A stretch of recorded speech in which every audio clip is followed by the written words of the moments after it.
Snack, the very typical snack that goes with masala chai is pakoda. It's a fritter, it's a fried food. Now we all are trying to cut down our calories, and I decided to come up with something which sort of doesn't compromise the flavor, but just gives the feel of the pakoda. So this is something which I've created. Now what I've used in this recipe is cooked rice. This is any leftover cooked rice that you have in the house, in your fridge.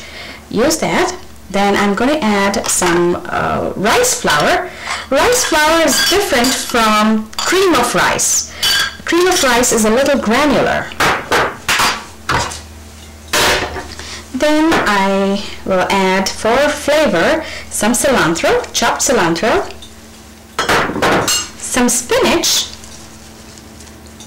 Yes, you can just go ahead and try to make it a little more nutritional with some spinach.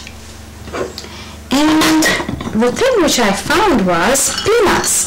Peanuts give a nice crunch to this recipe, and you don't have to grind it very fine. You just want it coarsely crushed. And sometimes you just don't want to have the food processor or the blender just for grinding this. So this is a very easy way. Take a rolling pin and just grind it, just crush it. It just sort of cuts them into two and makes about 4 parts of a peanut. So this is a very convenient way when you're sort of little stretched on time about cleaning the food processor or blender after using it. And add that. And then add a little bit of salt. Red chili powder is totally optional. If you want, you can go ahead and add red chili powder and lime juice. The lime juice sort of gives a good sour taste to this whole recipe. So you go ahead and mix it. Yes, you need to use your hand.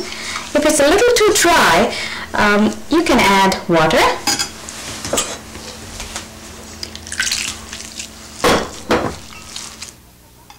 You can make a kebab for your shish kebabs. You can make a kebab and you can make round balls of it and deep fry. Of course, I don't have to tell you, deep frying tastes the best. But if you are very conscious about the fat intake that you take, then you can sort of saute it. So make round balls and flatten it. And then put it on a stove top. And then what you do is take oil and just brush it. So it's a sort of giving a little flavor without actually adding the fat.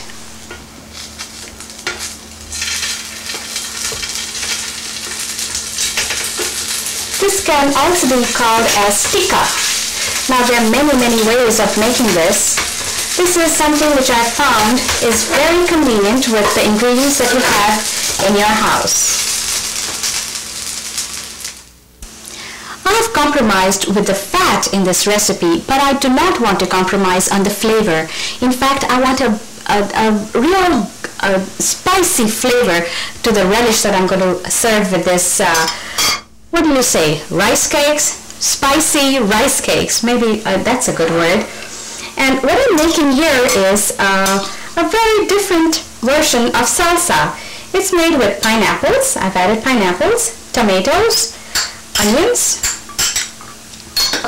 and mangoes. This right now in the supermarket you get a wide variety of mangoes. So mangoes and cilantro and some chopped green chilies. So go ahead and mix it well. Some salt, depending on how much you like, and a little bit of vinegar. In fact, when my father was here about 10 years ago, he really enjoyed the salsa. But for some reason, he would never remember the word salsa. And so he came up with the word Mexican chutney. Well, if you go to see, it is like a chutney from Mexico.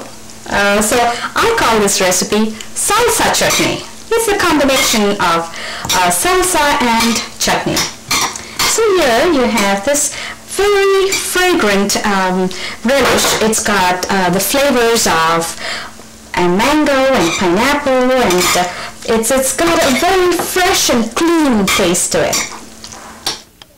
And then I would spoon a little bit of this relish on each of them. And I like to add a little bit of decor to this, and I have just chopped carrot sticks.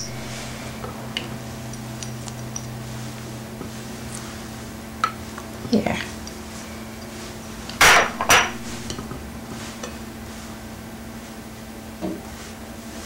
I think I can have one more in the center.